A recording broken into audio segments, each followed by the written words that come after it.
বিসমিল্লাহির রহমানির রহিম। সম্মানিত ভিউয়ার্স, সকলের প্রতি রইল আমার সালাম। আসসালামু আলাইকুম। আজকে আমার প্রতিপাদ্য বিষয় হবে ট্যাংরা মাছ নিয়ে। ট্যাংরা মাছ দিয়ে কিভাবে পুকুরে চাষে যাবেন, এই বিষয়ে আজকে আমার প্রতিপাদ্য বিষয়। ট্যাংরা মাছ চাষ করে যদি আপনারা লাভবান হতে চান, তাহলে আপনাদের পুকুরে ট্যাংরা মাছের বাচ্চা দিতে হবে 3,000 থেকে 4,000 কেজির মধ্যে। 4,000 কেজি লাইনের মাছ দিতে হবে। এখন একটু গান শুনে নেই। গাওয়াই যখন তাই তো একটু আদর করি, ওরে না গায়া যে গাওয়াই যখন তাই তো একটু আদর করি। মেয়ের দল হুসা বিড়াল চাই চিরকাল স্বামীর বাড়ি। মেয়ের দল ট্যাংরা মাছ চাষ করতে আপনাদের সর্বপ্রথম যে কাজটি করতে হবে, এটা হলো আপনাদের সুন্দর একটি পুকুর নির্বাচন করতে হবে।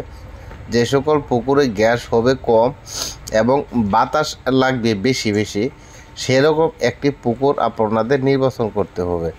যে দিক থেকে বাতাস আসে যেন বাতাস লাগতে পারে, তাহলে অক্সিজেনের প্রবলেম হবে না। আর এই মাছটি যখন অক্সিজেন ফেল করে বেশি বেশি, তাই আমাদের এই দিকটাও লক্ষ্য রাখতে হবে যেন বাতাস বেশি লাগতে পারে।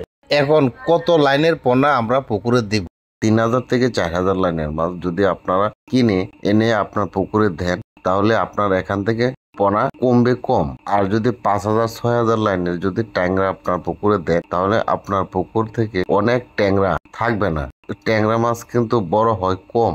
এটা গ্রোথ প্রমোটর আপনার বাড়তে অনেক সমস্যা হয়, এটা গ্রোথ প্রমোটর থাকে কম। তাই এই মাছ যখন ধীরে আস্তে বড় হতে থাকে, তখন ছোট থাকতেই আপনার এই মাছকে ব্যাঙ আক্রমণ করে, অন্যান্য যেমন সাপ আক্রমণ করে। ওরা আক্রমণের ফলে আপনার ট্যাংরা মাছ কমে যায়। কিন্তু একটি নির্দিষ্ট সময় থাকে যখন এই ট্যাংরা মাছকে কোনো কীট পতঙ্গ ধরতে পারে না। মনে করেন 200 কেজি যখন আসবে অথবা 300 কেজি যখন আসবে, তখন এই ট্যাংরা মাছকে এই ব্যাঙে আক্রমণ করতে পারে না। তারপরে এই লাঠি মাছ যদি আপনার পুকুরে থাকে, ওই লাঠি মাছও কিন্তু ট্যাংরা মাছকে ধরে ফেলে। এইভাবে কিন্তু আপনার পুকুরের ট্যাংরা মাছ কমে যেতে পারে। কারণ এই সকল রাক্ষসী মাছ আপনারা দূর করবেন। আর সাপ, ব্যাঙ এসবের হাত থেকে রক্ষা করতে হবে।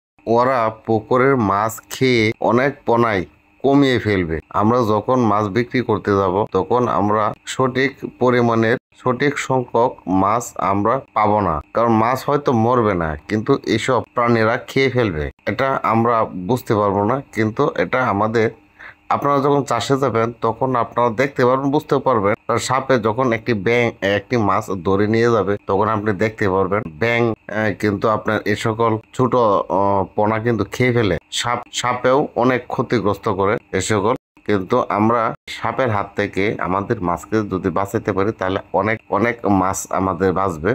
কারণ অনেক আক্রমণ করে কিন্তু এই ট্যাংরা মাছ। আর এই ট্যাংরা মাছের সাধারণত রোগবালাই নেই বললেই চলে। ট্যাংরা মাছের রোগবালাই একবারেই নেই, কিন্তু সমস্যা একটাই, এখানে আপনারা যদি 1 লক্ষ মাছ ছাড়েন, তাহলে আপনারা মাছ পেতে পাবেন বিক্রির সময় 60,000। আপনার যেমন ভাবে সেফটি দেন 60 অথবা 70,000। কারণ এই মাছটা ছোট সময় আপনার এই মাছটা বড় হইতে একটু সময় নেই। এই সময়টার ভিতরে অনেক মাছ ক্ষতি হয়ে যায়। আর যখন বড় হয়ে যায় তখন আর ক্ষতি হয় না। যখন ক্ষতি হওয়ার সম্ভাবনাটা বেশি থাকবে, এটা হলো যখন অক্সিজেন ফেল করবে। যদি অক্সিজেনে ফেল করে, তাহলে আপনার সাথে সাথেই যদি এরাডর থাকে, তাহলে এরাডর ব্যবহার করবেন। আর নয় অক্সিজেনের প্যাকেট আপনাদের পুকুরে ছিটিয়ে দেবে, তাহলে অক্সিজেনের স্বল্পতা মিটিয়ে দেবে অক্সিজেনের প্যাকেট। ট্যাংরা মাছ কিন্তু একটি লাভজনক মাছ। এই ট্যাংরা মাছের যেমন রোগবালাই নেই, কিন্তু অক্সিজেনের ঘাটতি পড়লে ওদের রোগের কোনো অন্ত থাকবে না। অক্সিজেনের যখন ঘাটতি পড়বে, তখন আপনার পুকুর অথবা আমার পুকুরে যদি অনেক, আমরা দেখতে পারি না, অনেক পরজীবী কীটপতঙ্গ আছে। এই সকল কীটপতঙ্গের কারণে আমাদের মাছকে আক্রমণ করবে। যেমন উকুন আক্রমণ করবে। উকুন যখন আক্রমণ করবে, তখন লেজে অথবা নাভিতে অথবা 2 কাঁটার চিপায় ধরবে। কারণ নরম জায়গায় আক্রমণ করবে। নরম জায়গায় আক্রমণ করার পরেও কিন্তু আপনার ট্যাংরা এত সহজে কিন্তু এই দেয় না, এত সহজে কিন্তু ঘা হয় না, কারণ এই ট্যাংরা মাছের উপরের চামড়াটুকু থাকে, এটা কিন্তু আপনার গুলশা মাছের থেকেও কিন্তু একটু শক্ত থাকে, গুলশা মাছের থেকেও শক্ত, তাই এখানে ইনফেকশন তৈরি করতে পারে না। অক্সিজেন ফেল করলে হয়তো কিছু মাছ মারা যাবে, আর উকুন ধরলেও কোনো ক্ষতি করতে পারবে না, কিন্তু আপনারা সবসময় খেয়াল রাখবেন যেন আপনার পুকুরে কখনো অক্সিজেন ফেল না করে। যদি অক্সিজেন ফেল করে তাহলে কিন্তু আপনার সমস্যা হবে। আপনার আজকে করলো কালকে পড়লো, যদি মনে করে প্রতিনিয়ত অক্সিজেন ফেল করতে থাকে তাহলে তো আপনার মাছই দুর্বল হয়ে যাবে। আপনার মাছ যখন দুর্বল হয়ে যাবে তখন কিন্তু আপনার রোগ হয়তো আক্রমণ করতে পারে, কিন্তু রোগ কিন্তু ছড়াবে ওই আপনার উকুন থেকে, কিন্তু রোগ ছড়াবে। হ্যাঁ, এটাই সবচেয়ে একটা প্রবলেম হয়ে দাঁড়াবে। আর আপনারা এই প্রবলেম সলভ করবেন এই একটা জিনিস দিয়ে, এটা হলো আপনার উকুননাশক। প্রতি 20 দিন অন্তর অন্তর উকুননাশকের ডোজ করে দেবেন। আপনারা যদি প্রতি 20 দিন অন্তর অন্তর উকুননাশকের ডোজ করে যান, অক্সিজেন ফেল করলেও আপনার উকুনের আক্রমণ করবে না। কারণ যেহেতু আপনার পুকুরে উকুনই থাকবে না, তাহলে অক্সিজেন ফেল করলে উকুন ধরবে কোথা থেকে? তাই আমি বলতেছি আপনার প্রতি 20 দিন অন্তর অন্তর আপনার উকুনের ডোজ করে দেবেন। আর মাছকে সেফটি রাখার জন্য আপনার যে সকল পুকুরে করণীয়, হ্যাঁ, প্রত্যেকটি কাজ কিন্তু আবার করে যাবেন। যেমন আপনার তলানিতে গ্যাস হতে দেওয়া যাবে না, অথবা মাটিতে গ্যাস হতে দেওয়া যাবে না, পানিতে মানে অ্যামোনিয়া থাকা যাবে না, জীবাণুনাশক প্রোবায়োটিক, জীবাণুনাশক দিলে হবে কিন্তু প্রোবায়োটিকের দেওয়ার প্রয়োজন হবে না।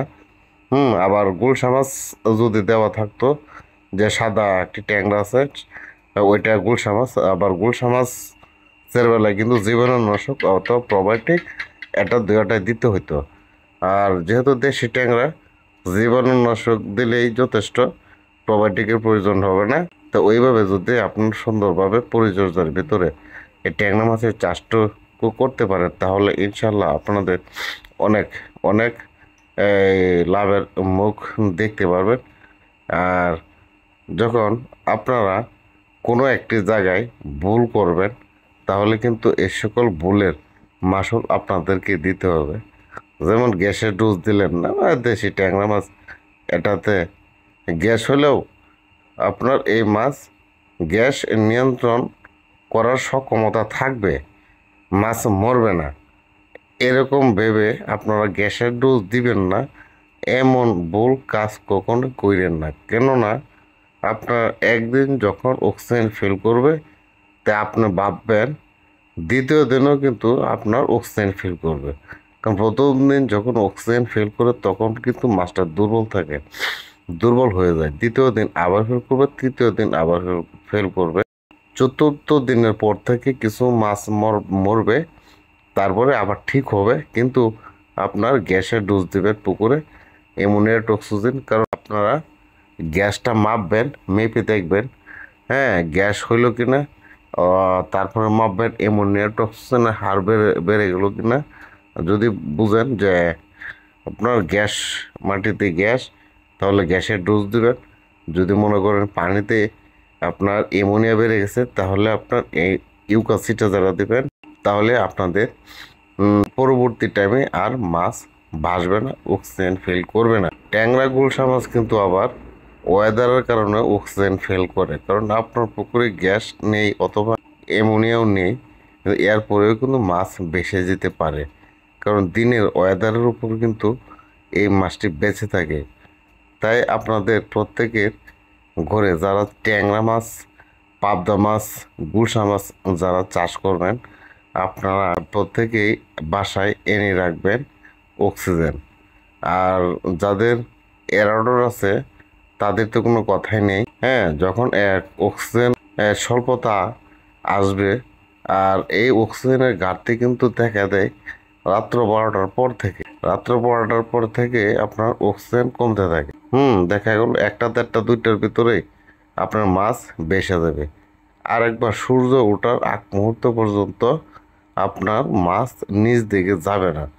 যখন সূর্য উঠবে তখন আপনার অক্সিজেন ফিল করা মাছ সূর্য ওঠার সাথে সাথে আস্তে আস্তে আস্তে আস্তে নিচ দিকে যেতে থাকবে।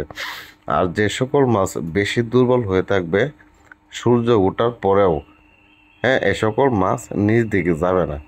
সূর্য ওঠার পরেও যে সকল মাছ পানিতে যাবে না অথবা নিচ দিকে যাবে না, এ সকল মাছকে আপনারা ধরে ফেলবেন। আর না হয় এই দুর্বল মাছগুলো কিন্তু মরে যাবে। মরে দিয়ে আপনার পানি নষ্ট হবে, পানি দুর্গন্ধ হবে, রোগ জীবাণুর সৃষ্টি হবে। কিন্তু আপনার সকল সময় আপনারা খেয়ালের সহিত থাকবেন যেন আপনার পুকুরে গ্যাস না হয়, এদিকে লক্ষ্য রাখবেন। কারণ অনেক দামি একটি মাছ একটু হালকা পরিচর্যা করলে কিন্তু আপনার বীজ সঠিকভাবে উঠে আসবে, একটু হালকা পরিচর্যার মাধ্যম দিয়ে। আর ট্যাংরা মাছ একক ছাড়তে যাবেন না। আপনারা ট্যাংরা মাছের সাথে হালকা একটি মিশ্র দেবেন। ট্যাংরা মাছ 1 মাস আগে প্রতি শতাংশে 2000 পিস ট্যাংরা দেবেন। আমার বাসা মোতাবেক প্রতি শতাংশে 2000 পিস ট্যাংরা দেবেন। আর 1 মাস পর প্রতি শতাংশে 100 পিস তেলাপিয়া, 1 মাস পর প্রতি শতাংশে 100 পিস তেলাপিয়া দেবেন। তাহলে দেখবেন কি সুন্দর একটা রেজাল্ট আসে। আপনার তেলাপিয়ার ওয়েস্টেজ দিয়ে আপনার ট্যাংরার খাবার হয়ে যাবে। তেলাপিয়ার ফুল ওয়েস্টেজ দিয়ে আপনার ট্যাংরা মাছের যখন খাবার হয়ে যাবে, ট্যাংরা মাছ আপনার ফ্রি উঠে আসবে। ট্যাংরা মাছ বিক্রির টাকাটা পুরাটাই আপনার লাভে থাকবে, পুরোটাই আপনার লাভ হবে। আর তেলাপিয়া মাছ বিক্রি করে আপনার খাবারের দাম উঠে আসবে। তাই আমি সাজেস্ট করি এই ট্যাংরা মাছের সাথে আপনার কিছু তেলাপিয়া দিয়ে আপনার চাষে যাবেন, মিশ্র চাষে। আর এর সাথে কিছু বাংলা দেবেন, শতাংশে মনে করুন 4টা থেকে 5টা বাংলা দেবেন, শতাংশে সর্বোচ্চ, এর চেয়ে বেশি দিতে যাবেন না, তাহলে হবে। ভাই আমি আজকে এই ভিডিও শেষ করব, আর লম্বা করতে চাচ্ছি না। আমার এই ভিডিও যদি ভালো লেগে থাকে তাহলে আমার এই চ্যানেলটিতে একটি লাইক দেবেন, একটি সাবস্ক্রাইব করবেন ও আমাকে কমেন্ট করবেন। আর কোনো ভাই ও আমার চাষি ভাইদের যদি কোনো কিছু জানার থাকে আমাকে সাথে সাথে কমেন্ট করবেন। আমি ইনশাল্লাহ আপনাদের কমেন্টের উত্তর দেওয়ার চেষ্টা করব। আর পরবর্তী ভিডিও দেখার আমন্ত্রণ রইল। খুদা হাফেজ, আল্লাহ হাফেজ।